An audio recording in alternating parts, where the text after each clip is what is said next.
हम लक्ष्मी चौधरी अहाँ सब मिथिलावासी के प्रणाम करे छी। आई हम एकटा महादेव के नचारी लऽ कऽ उपस्थित भेलहुँ हैं। एहि गीत में संग दऽ रहल छथि माता जी। गीत नीक लागत तऽ चैनल के सब्सक्राइब करब और एहि गीत के अधिक से अधिक शेयर करब। धन्यवाद। कैलाशपति के मंदिर में डमरू की डमाडम डम निकले। कैलाशपति के मंदिर में डमरू की डमाडम डम निकले। एक ढोल बजे मृदंग बजे झालो की झमा झम झम निकले। एक ढोल बजे मृदंग बजे झालो की झमा झम झम निकले। कैलाशपति के मंदिर में डमरू की डमाडम डम निकले। कैलाशपति के मंदिर में डमरू की डमाडम डम निकले। अपने महादेव नाच रहे माँ गौरी झाल बजाई रही। अपने महादेव नाच रहे माँ गौरी झाल बजाए रही। माता के कोमल चरणों से पायल की झना झन झन निकले।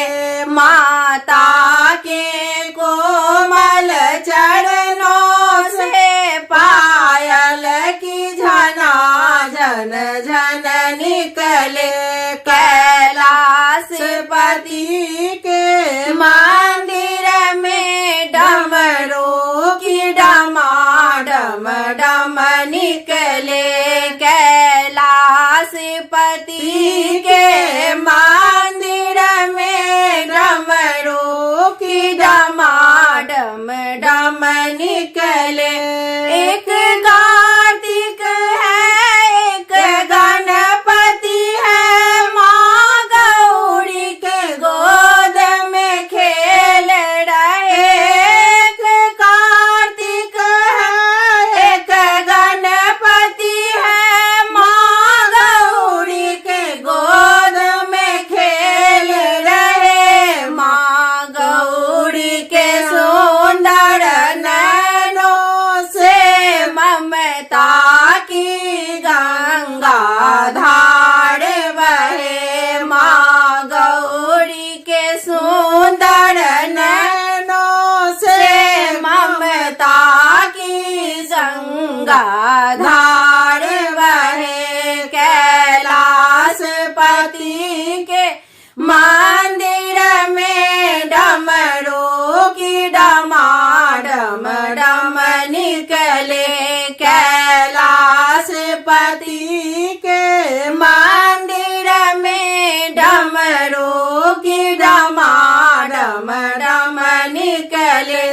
माँ गौरी शिव को मनाए रही। नंदी जी फूल चढ़ाए रहे।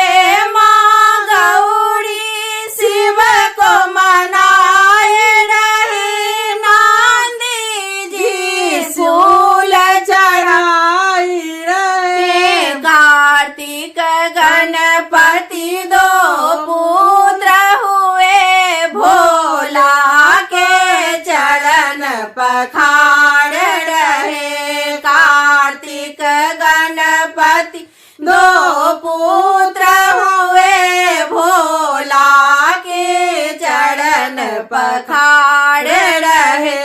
कैलाशपति के मंदिर में डमरू की डमाडम डम निकले।